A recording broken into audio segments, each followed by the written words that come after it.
Alright everyone, welcome back to another video. Last time we left off with the war uproots German civilians, showing how the war has been affecting the German civilians. We're now on to air power aids the Chinese. November 1944. Supplies are dropped. While the tremendous increase in American air power throughout the Far East took the war to the very heart of the Japanese homeland, it brought much-needed assistance and relief to the valiant native armies of China.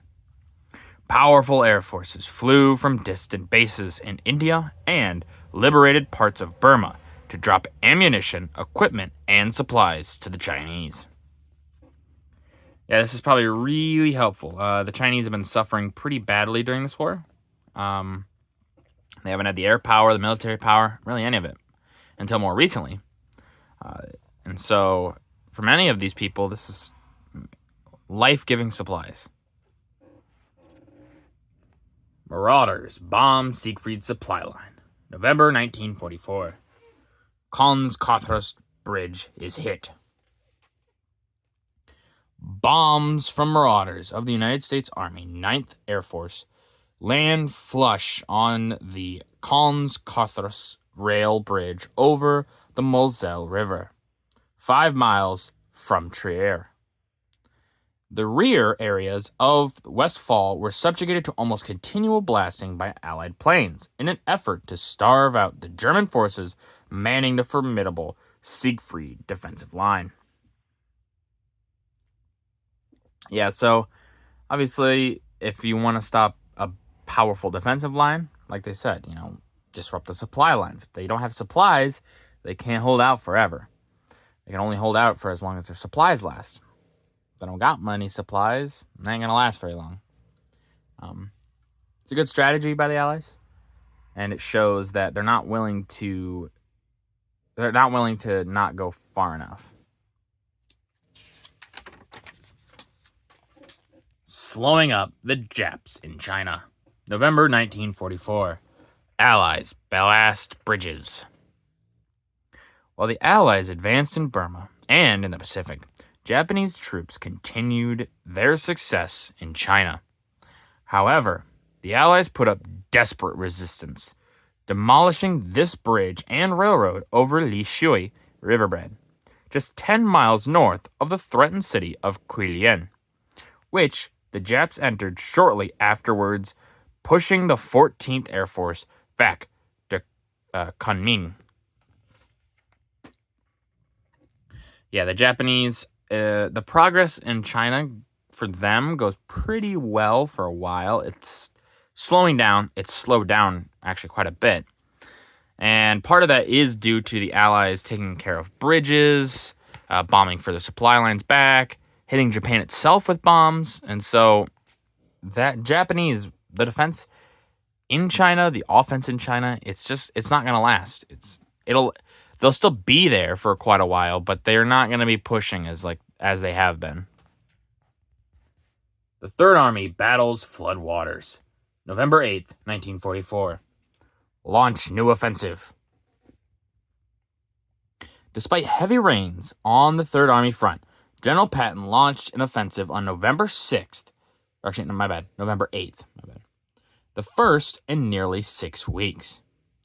The entire Western Front had been comparatively quiet for several weeks, with only inconclusive fighting between the American First Army and German infantry in the Hürtgen Forest.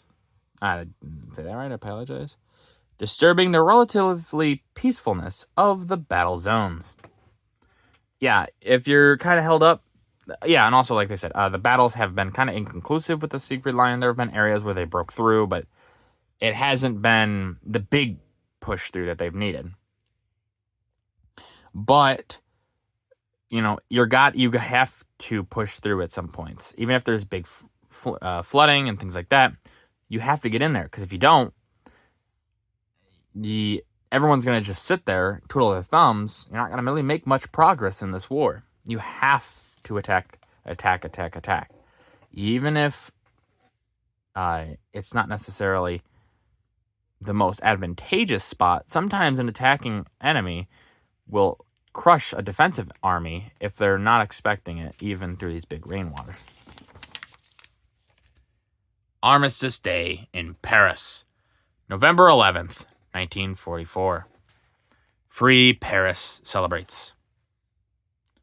The Nazis are no longer in Paris after nearly 5 years of occupation, and the French commemorate Armistice Day with a parade and ceremonies at the tomb of the unknown soldier. England's Prime Minister, Winston Churchill, was present for the occasion, as was France's General Charles de Gaulle, shown as they marched and rode together in the procession. And yeah, you can see, okay, there we go. You can see de Gaulle and Churchill marching to the parade, like they said, riding together. From what I understand, Churchill didn't really like de Gaulle. De Gaulle was kind of an arrogant guy, kind of annoying. But obviously they're going to put up, like they do like each other and things like that, because they have to make this war effort look like it's a continued Allied offensive. But truthfully, some of the leadership really doesn't like each other very much, especially de Gaulle. Not many people really like de Gaulle. The pride of the German Navy is sunk. November 12th, 1944. RAF bombs sink the Tirpitz. The last big battleship of the German Navy was sunk on November 12th when 29 Royal Air Force Lancasters dropped 3 6-ton earthquake bombs along the whole length of the mighty battle wagon. The once proud vessel below is shown in the picture above as she lay a useless hulk in the Tromsø Fjord, Norway. Yep, there's the Tirpitz. Like I said, last great battleship, really. You can see,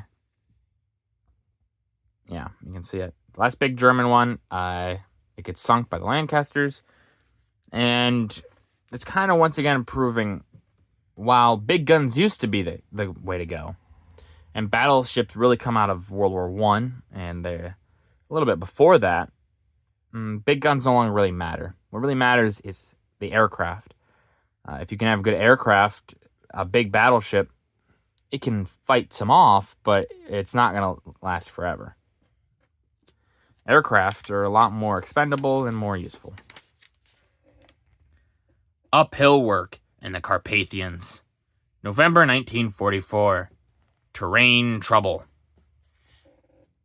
Natural obstacles combined with the Nazi destruction to harass the Russians in their drive to knock the Germans out of the Carpathian Mountains. A Soviet gun crew trains its rifles on an enemy strongpoint far down the valley. And in the other scene, the Germans have made their pursuit even more difficult by wreckage. The Russians began their long campaign to clear the Germans out of the Carpathian Mountains in September.